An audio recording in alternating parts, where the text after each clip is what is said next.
Hi,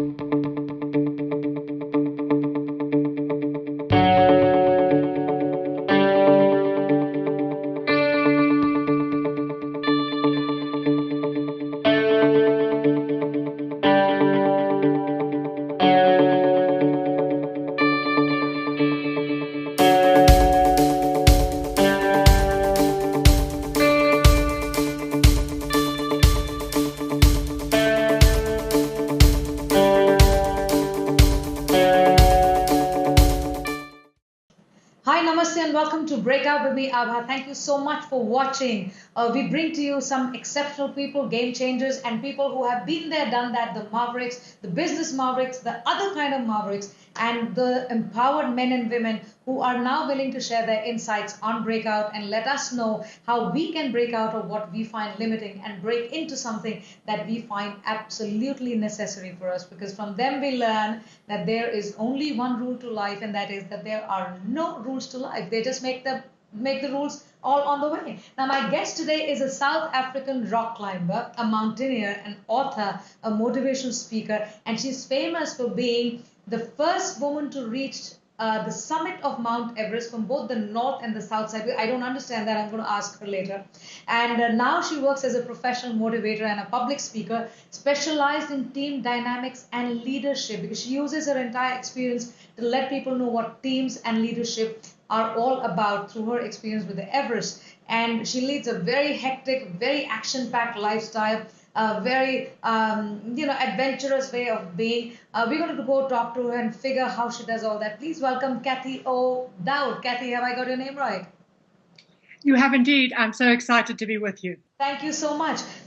Please explain to me, because I am like a layperson who doesn't understand the Everest or the mountains or anything about it. So I see somebody there, I see another guest here. Hello. I Yes. like this. You can bring him in. You can bring her in, no problem. Is Yes. this Kat? Whenever I'm looking at the computer screen, she decides that she wants to come and have a look. She's a very... Never mind. She's got competition here. I got 2 pugs. So I mean, a little while I'll get them. So tell me about this north and south side of the Mount Everest. You've been on the Everest from the north and the south side both. And this is supposed to be an achievement of sorts. Please explain to all of us, because we are laymen, lay women. Okay, actually, you need to approach this whole idea from a completely different place. Okay. Which is that, yes, I was the first woman in the world to do that. And that's interesting. Right. And it is, in my work as a motivational speaker and an author, it's useful. It's a tagline. It gets attention. All right. But you're quite right. From the point of view of being a climber, it's like, well, okay, interesting, but it's not, the most brilliant climbing achievement ever. It's simply, I was in the right place at the right time. Okay. And ended up doing this thing. But what's interesting about that is what that means. To realize that there are things in your life that are about luck or opportunity or the right place at the right time. Right. But now you say, having got that, what can I do with it? I can say that, oh, well, as a climber, I'm not sure that means much. Maybe it would be too, egotistical to talk about it. Or you can say, I can use that as a way to get corporate clients to go like, yes, let's have her as the speaker. And then once I'm there as the speaker, then they bring me back because I just did a really good job with what they need. I believe, putting this together as a combination, because there are tons of speakers out there, but somebody who can bring in a real life experience, and that too of an incredible sort of achievement. We all know what Mount Everest is all about. We all have heard, and I'm from India, so I know what it means. And I know what being in the Himalayas mean. So I think it is an incredible achievement, and you're really utilizing it and leveraging it very well as a speaker, as an author. So you've written a book about it, just for the love of it. Just for the love of it, right? Yeah. Tell us about your book, because I saw the cover, very interesting. Well, what interested me about the book was the majority of mountain climbing books are written by men, and they're written in what I think of as quite a male style. It's all about Killer Mountain and the death zone, and, we came, we saw, and then we conquered. And I don't know. That's not how I live my life. Right. And I think that that's not how a lot of people live life. We live life in a much more emotional way. Right. We do things because they feel right, because we enjoy them, because we're trying to find out what we're passionate about. I love climbing. Despite the risk and the danger, what it brings to me is so life affirming. And there's so much that I've learned from taking on those challenges and making them work. And I wanted to share that. I wanted to share why people might actually try things that appear to be really difficult and risky, but they're doing them because they love it. Right. You didn't find a killer mountain which you conquered, and did you emotionally go and hug the mountains like we all do? Well, I mean, there are two things there that you really need to unpack. The one is the killer mountain. Right. Just because the only stories we hear are the ones where everything went wrong. Right. That doesn't reflect the reality, which is the vast majority of climbing teams go out there, do their thing. They come home in one piece, which is the ultimate success. Right. And then they go and do something else with the experience they gain. That's what it's about. But the other one is the notion of having conquered it, of course. Right. I mean, honestly, it's enormous. It's like having an ant climb all the way up to the top of your refrigerator and announce that it's conquered the fridge. Very nice. No, couldn't care less. We haven't conquered the mountain. Right. At the most, what we've done is learn something about ourselves and about the people we're with. Right. It's a process. It's a journey. And sometimes the bravest part of the journey is saying that the summit, it's not going to happen. It's too risky. It's too dangerous. Perhaps it's not even the right objective. Perhaps we've got half the way up the mountain and thought, we hate this, let's go home. Right. Those are things to do. It takes courage and self-knowledge to look at goals and say, not today or not for me, and turn away from them. Right. So in popular mythology, we hear of Everest as the highest peak in the world, but metaphorically, we see it as something of a challenge. You know, people, when they go there, they take it as challenge, as an achievement, and you obviously using it very, very well. What challenged you? Where did this all start? Because you're a journalism student, right? You've done an MA in journalism. You're not doing something else. But how did we get to the Everest? What started all this? Rock climbing. Okay. I got involved in rock climbing as a teenager. Was only really able to start learning it properly at university. And I loved the outdoors. I loved the physical challenge. I love the fact that it's not a competition the way normal sport is. You know, I win, therefore you lose. It's much more collaborative than that. It's very personal. I love the fact that it's not actually, despite Everest being this metaphor of goal achievement, it's not actually about the outcome. It's about the process. It's about what you learn by taking part in the process. And I love the fact that, again, despite looking like a very physical challenge, and it is, it's primarily a mental challenge. It's about working in an environment that you can't fully understand and you can't fully control, but you learn all that you can, and then you try and find your way safely through that environment to hopefully get your summit, but also, more importantly, to come out at the end of it in one piece. Right.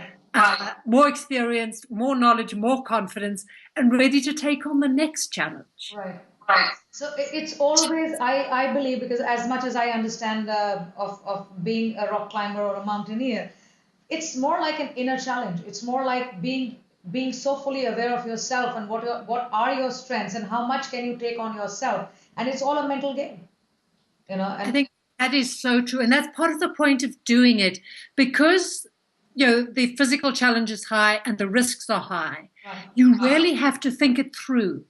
Why do I want to do this? Why am I prepared to take this kind of risk? How much risk do I think is acceptable? What is it that this brings to my life? And I think a lot of us go through life without really having asked those questions. We just react to what's around us, what jobs are available, what people we meet, you know, just trying to get through the day, get some money on the table. One of the benefits of climbing is being forced to really think about what matters to you and how much you're prepared to give to achieve it. And I think you can then bring that back to the rest of your life, and it's very productive. Right, that's true. And you're now using this part, and you're also a very good storyteller, right? You bring all the stories from the mountains and take it into the boardrooms and the committee rooms and the corporate rooms and tell them what to do with their teams and leadership. So tell me, give me a couple of instances where some companies who have invited you, what kind of stuff can they look out for? What are they expecting when they call Cathy? I think they're looking for two things. Honestly, they're looking for entertainment, and because some of them have, frankly, sold their souls for their corporate careers, right. They are looking for an insight as to what they might have done with their lives if they weren't top-end executives. But more seriously, mountain climbing at a high level is kind of a microcosm of project management. A small group of highly ambitious, highly skilled people, big goal, big risks. And because they are ambitious and skilled, they do have a tendency to compete with each other rather than collaborate with each other. And there's a good deal of ego and pecking order and who's the best and who's the fastest. And none of this is actually terribly helpful towards getting your team up your objective. So mountain climbing becomes an entertaining, non-threatening way of talking about the dynamic of very ambitious A-type people attempting to collaborate on big projects. And the key insight I want to share with them is that on mountains, we assume that teams fail because of things like avalanches and killer storms and stuff that's really dramatic and it sounds good as an excuse. But they don't. Teams fall apart because of internal issues. They fall apart around stress, around competition, around complacent mistakes, around inability to collaborate, around lack of focus, around clarity of goals. All of this is things that good leaders, and frankly, good team members, because it's not enough to just say, well, the leader's poor, therefore the rest of us, what can we do? Every single one of us, leader or team member, has to step up on these projects. And it's about saying that the place we can make the biggest difference is the dynamic of the team. Right. So tell me, Cathy, because we don't understand mountaineering or rock climbing as the way you do, what goes into it? And I'm trying to connect now. Now you've talked about something that is useful for the corporate environment to be able to understand how teams work and what is the job of the leader and what kind of things will actually will make things happen or make things not happen. You know, let me now take you back to the Everest and ask you what is the most challenging part of taking that decision, number one, going on with that decision, number two, and then what would be the challenging part of the process? Actually, I think the most challenging part is the unpredictability of the mountain. So you turn up and you've got this plan, our equivalent of the business plan. Right. This is how it's going to go, this camp on this day and these loads on those days. And you get there and the weather's just different. The weather doesn't fit your plan. The snow conditions don't fit your plan. Right. And then people start to get tired and stressed, physically ill, mentally demoralized. And so your team isn't behaving the way you have on the plan. Right. And one of the biggest challenges is managing to be flexible about the plan, accepting that you're going to have to change things on the fly while still keeping yourselves focused towards your ultimate goal. Right. Because it can look like the team leaders are just changing their minds every day. They've got something different. So you've got to find a way of sharing with your team that the underlying strategy is the same. But the flexibility is absolutely essential in this very unpredictable environment. And that's quite useful to business because right now, as we operate in this globalized world, our economic environment is so unpredictable. Yes. And something that happens at the other side of the world changes your market environment in the next 6 months. Right. That flexibility while keeping your eye on the goal is important. But there's another thing that I think is also surprisingly difficult and people don't think about. There are two goals when you climb a mountain, a big mountain. First one is getting to the top, and that's rarely obvious. The second one is coming home alive and hopefully uninjured. Right. And as you climb, if you are lucky, those two goals, they're lined up like this. But as things change on the mountain, they start to drift apart. And people can be so focused on the immediate objective. And we live in a world that is very, very focused on short-term goals, that they lose sight of the fact that they're putting themselves in more and more danger, and they're losing the other goal, which is the ability to get off the mountain alive. Right. I think there's some really important lessons there. I mean, in my opinion, the entire 2008 global economic crisis was triggered by people pursuing short-term profits around increasingly risky investments. And the consequences of that have been terrible for millions of people. Right. So if I were to put this question, the last question that we just did, and the question before that, sometimes people are unpredictable, sometimes the conditions are unpredictable, but the teams, if they were to perform in this kind of unpredictability and get out of stressful situations, they have to get out and work together off a situation that is stressful, what would your advice be vis-a-vis what you've learned by being in stressful situations and situations which are so almost all the time unpredictable? The most powerful thing that you can do is have created a really strong team, because you can't control that external environment. The one thing you can control is how you react to it, and then what you do when things are tough. And that is the time where a weak team is most likely to start fighting with each other, to start disagreeing, to start trying to look after their own career because they're afraid that the team is going to fail, the project is going to fail. You need, in the good times, to have built a team that has a lot of trust, a lot of respect, that is really clear about what they're trying to achieve, and not just the immediate goal, but the long-term culture of the team and the company. Right. Who they want to be as a company, as a group of people. So that when it gets tough, when you're going to have to start changing your mind almost every day because the conditions just keep on changing, the team can work together. They have open communication. They understand what they're trying to achieve. They trust each other to be on the same side and supporting everybody. Right. But you don't just do that by making an announcement to the people. This is the kind of company we want to be. You have to live it, and it starts right up at the top. Your executive leadership teams have to treat their own staff with respect, with trust, with honesty. They have to share the goals. They have to create the culture they want. Too often this just becomes something that we say to people, while ourselves behaving in a way which is different. Right. It's a lot of theory out there. So I think having a practical perspective with a background of what you're doing. On your mountain climbing thing, there's also, I'm sure there's a lot of strategic planning. We hear of this strategic planning in business. What kind of strategic planning goes into climbing the Everest? I think a couple of key things have to have been thought through.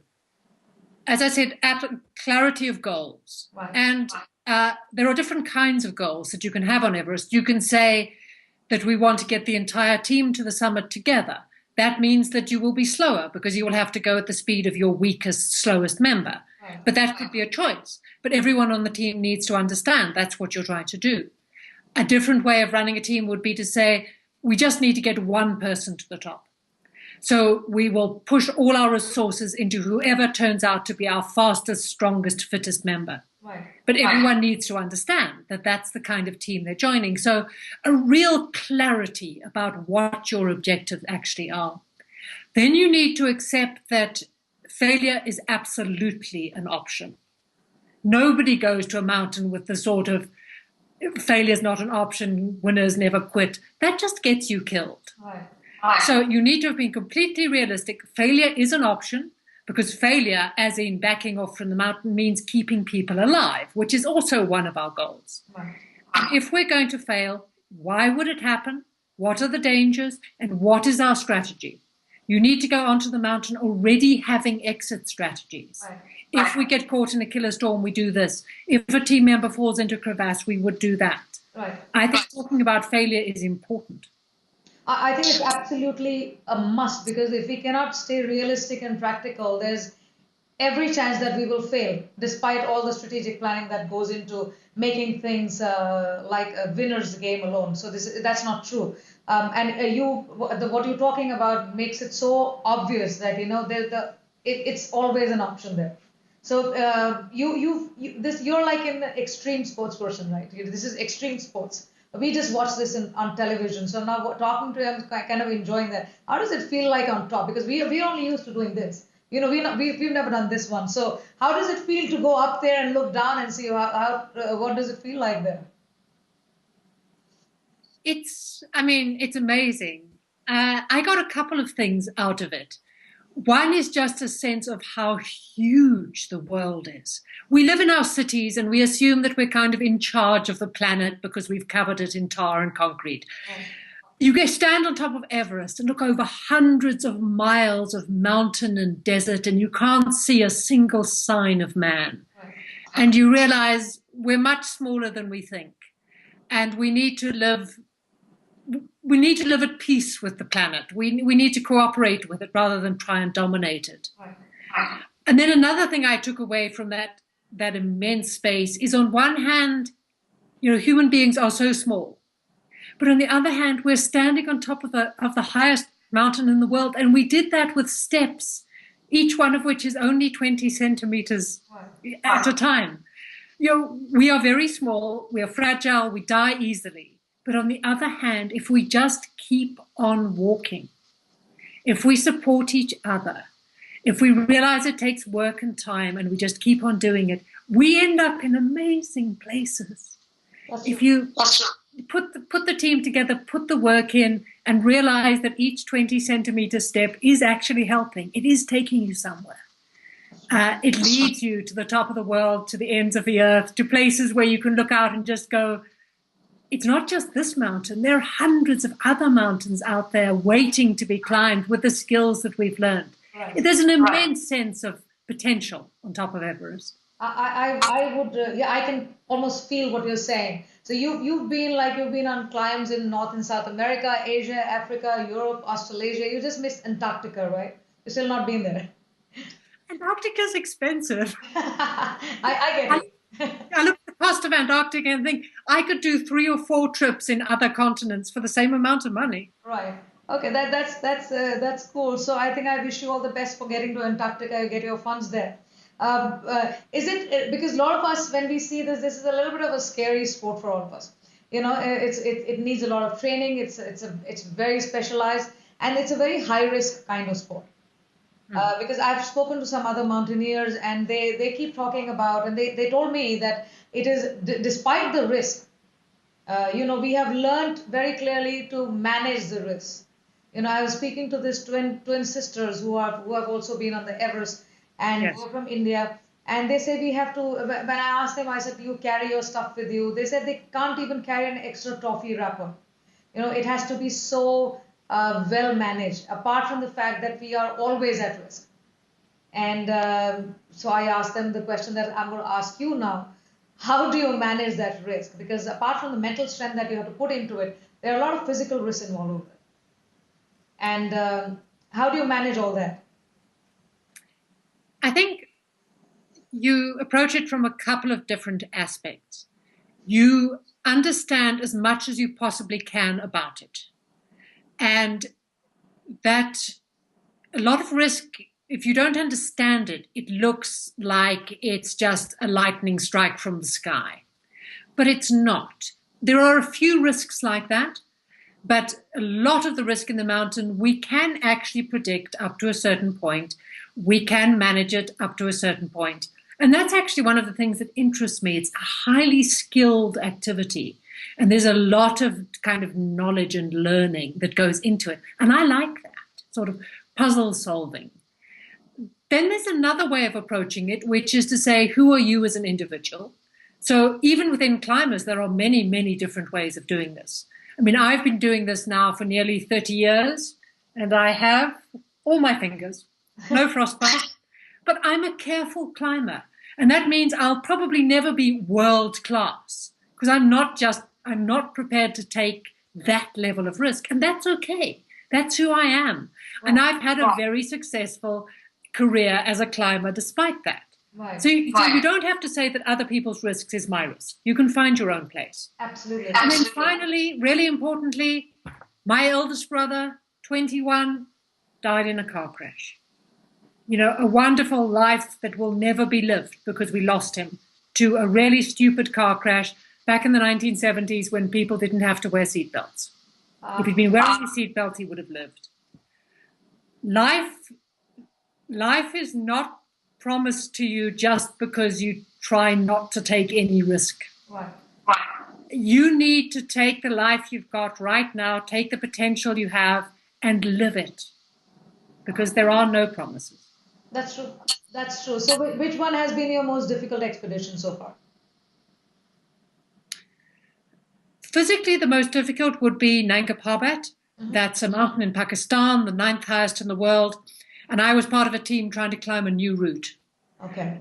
So that was, much, much more difficult than Everest, partly because so much of it was unknown, and therefore it's harder to manage the risk. There's less information. I didn't get to the top, but we did manage to get our 2 strongest climbers to the top. First ascent, 8,000-meter peak. I mean, that was a big expedition. Right. I don't want all my trips to be that difficult and that risky. I mean, I'm 4 days away from leaving for my next expedition. Yeah, I am aware of that. So it's all a bit hectic. I've got climbing equipment all over the floor of the house. That's not going to be nearly as risky, nearly as difficult, although it does have big challenge to it. Right.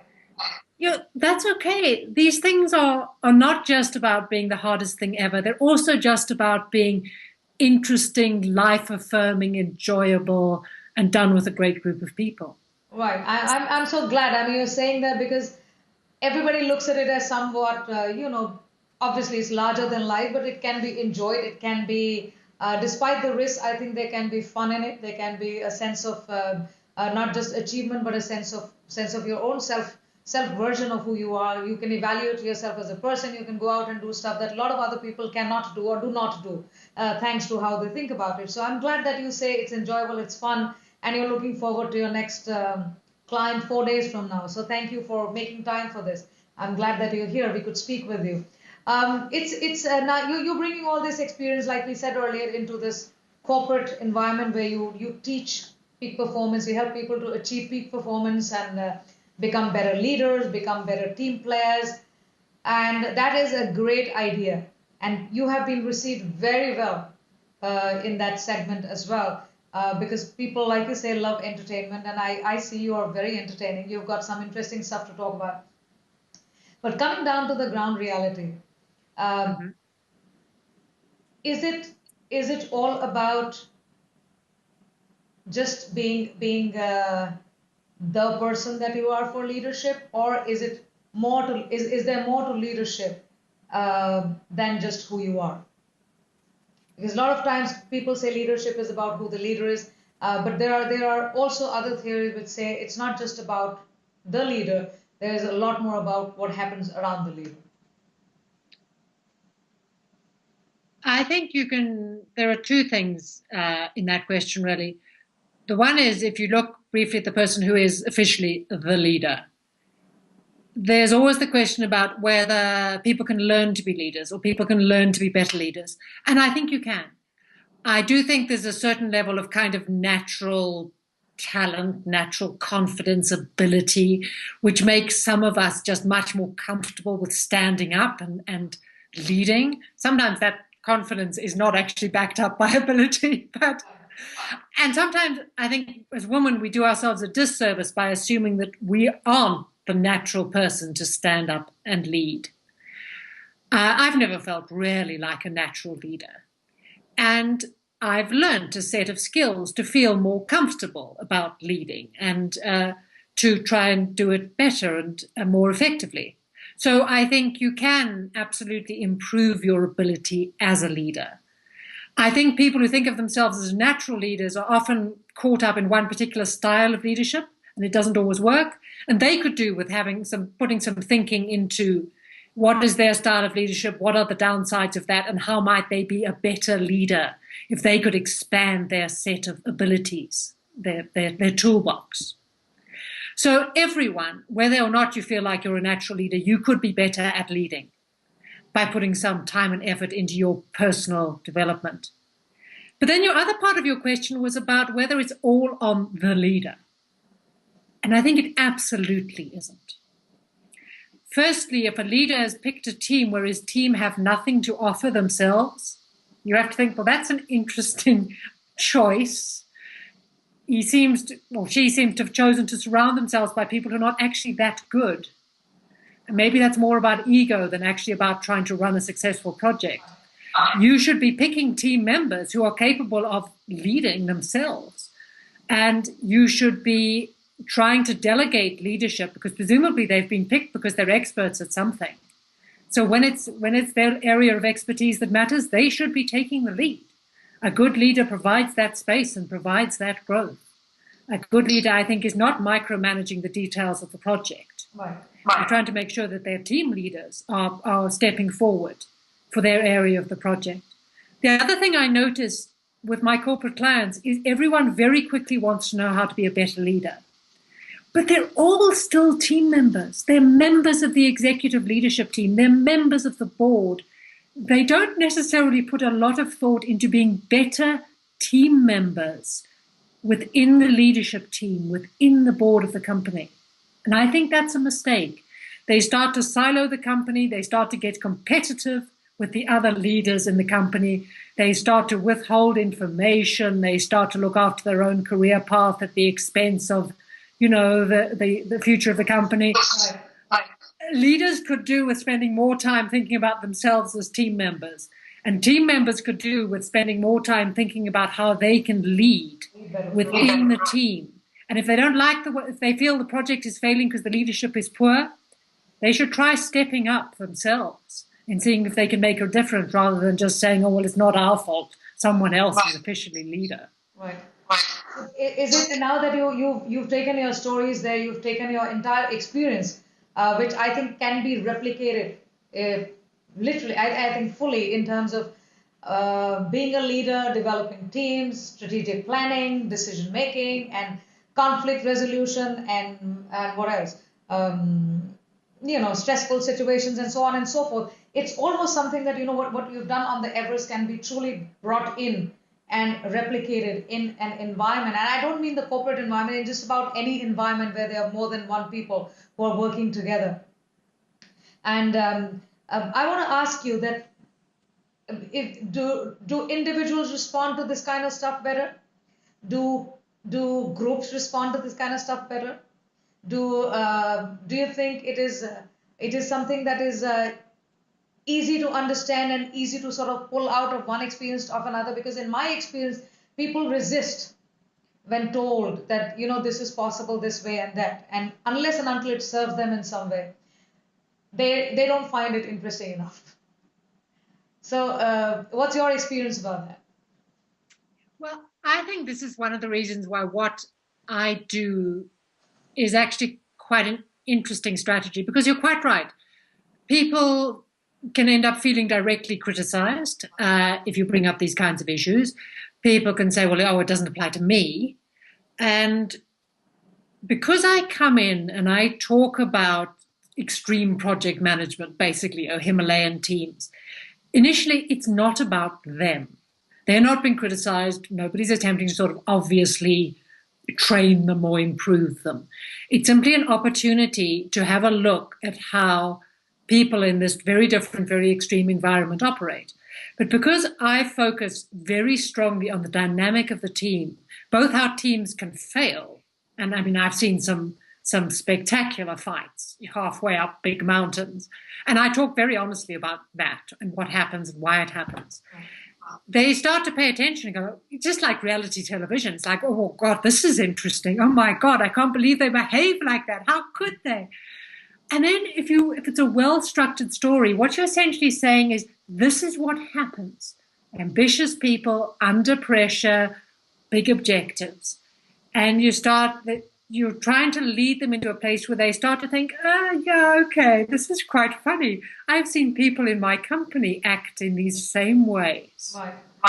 And initially that's quite attractive because it's like, oh, wow, I'm almost like an Everest climber myself.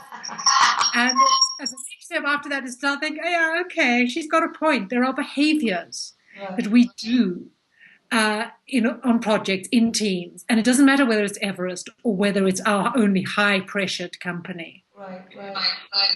Whether you can then get people to say, okay, all of that I understand, but am I going to go and try and change those behaviors in the office on Monday morning or the days after that? That's harder. We know that it's one thing to recognize that we do something poorly. It's much harder to change that thing. Even when we're really trying to do better, it's hard. And I am actually trying now to develop product that can go into the companies to help them to sustain change over a longer period of time. Because I recognize the weakness of all of this, which is we can be inspired by the story, by the book, by the television program, by listening to these interviews that you do on your television channels. But how do we get people to remember that a week from now, a month from now, a year from now? How do we provide them with material that helps to sustain that journey?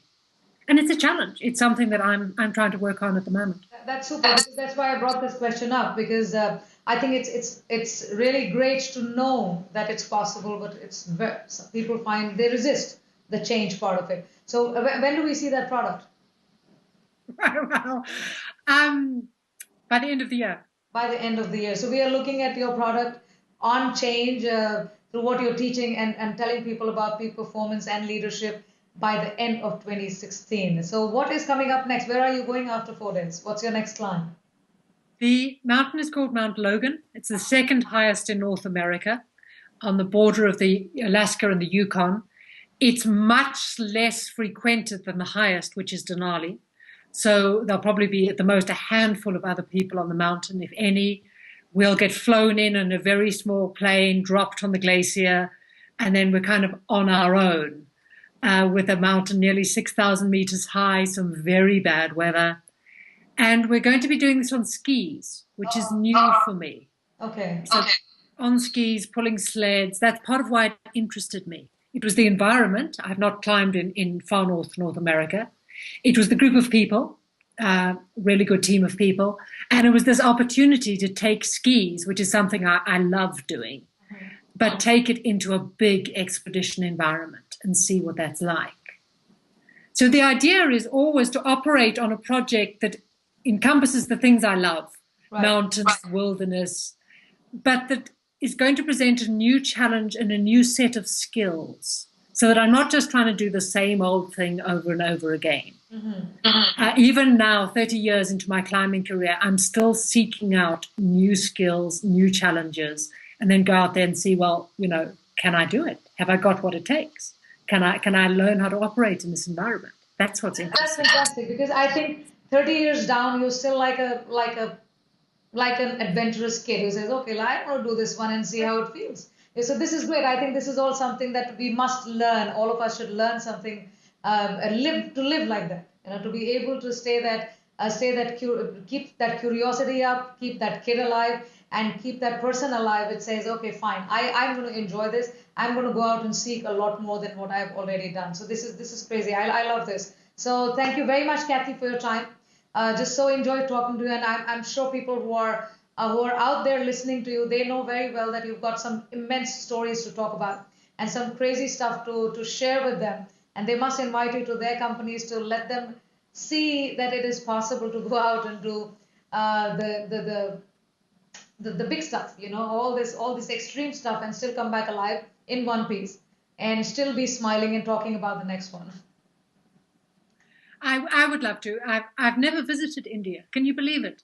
Despite all the countries I've been to. So I'm absolutely looking for some opportunities in the next year or two. I really do hope that people who are watching this will see what they can get from you, because your stories will be the real ones. Your stories will be the fun ones. And despite all the entertainment, I'm sure there's a lot of learning in there for us to see and learn from a real person what leadership and extreme sports and risks really mean and how one can manage it.